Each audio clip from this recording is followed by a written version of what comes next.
សួស្តីបងប្អូនទាំងអស់គ្នាជាទីរាប់អានថ្ងៃនេះយើងមករៀនចំណុចសំខាន់អំពីដើមទុរេនអញ្ចឹងដំណាំទុរេនជាដំណាំកូនពៅត្រូវការយកចិត្តទុកដាក់និងថែទាំពិសេសខ្លាំងណាស់នេះជាគន្លឹះក្នុងការផ្សំលំអងកេសរដើម្បីឲ្យទុរេនកាន់ផ្លែយើងមានផ្លែច្រើនហើយដំណាក់កាលនៃការផ្សំលំអងកេសរឲ្យទុរេនគឺទាល់តែការវារីកចាយពេញរូបរាងមានទឹកដមលំអងច្រើនយើងអាចបេះមកភ្លក់មានរសជាតិផ្អែមហើយទីតាំងនៃការ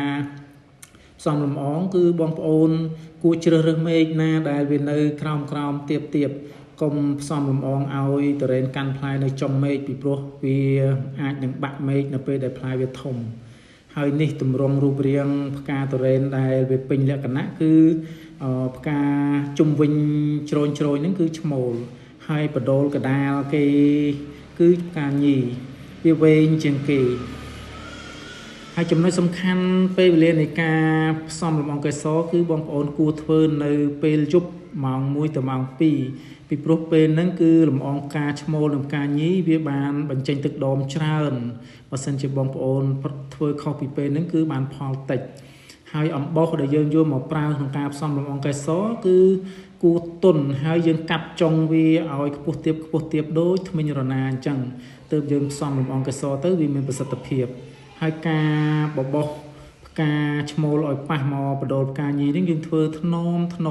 បងប្អូនអាចប្រើកម្លាំងខ្លាំងបានទេពីព្រោះវាប៉ះពាល់ដល់បដូលផ្កាញីឬក៏យើង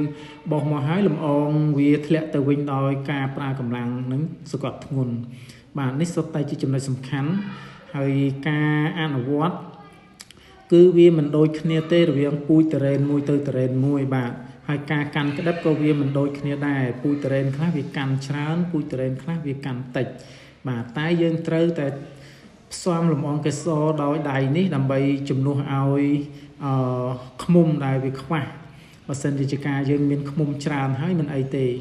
អញ្ចឹងការអនុវត្តខ្ញុំជឿថាបងប្អូនចេះគឺទី1ប្រើនៅពេលម៉ោង1ទៅម៉ោង2យប់យើងប្រើភ្លើងពិលឈួលបន្ថែមផងទៅប្រើអំបោសបែបនេះទន់នេះគឺយើងយកទៅបោសហើយយើងធ្វើតែមែកណាដែលវាគៀកនឹងដើមវាហើយនៅទាប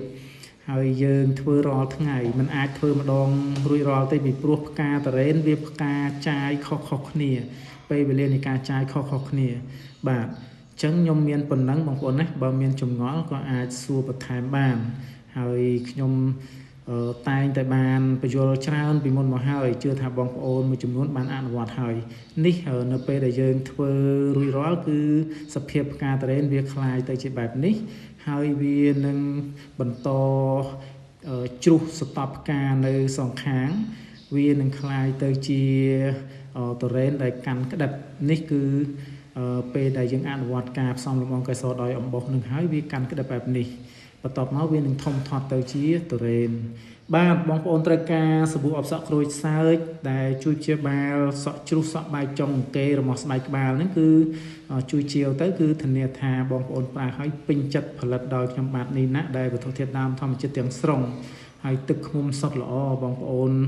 យកទៅប្រើប្រាស់ក្នុងការបំពេញសុខភាពគឺធានាសុវត្ថិភាពក្នុងការប្រើប្រាស់ហើយធានាថាសុទ្ធ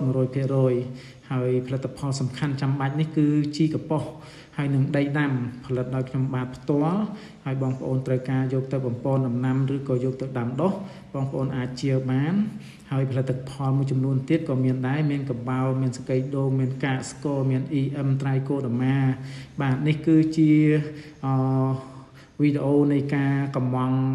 ជីធម្មជាតិរបស់ខ្ញុំទៅកាន់ចំការទុរេនធំបាទខ្ញុំត្រូវបខំធ្វើឲ្យគេឲ្យបាននៅក្នុងខែកុម្ភៈនេះគឺច្រើនតោនមែនទែនអរគុណច្រើនបងប្អូនដែលតែងតែគាំទ្រផលិតផលរបស់ខ្ញុំបាទហើយសូមបងប្អូនអនុវត្តបច្ចេកទេសដាំដុះនេះតាមអ្វីដែលខ្ញុំណែនាំធានាថានឹងបានផល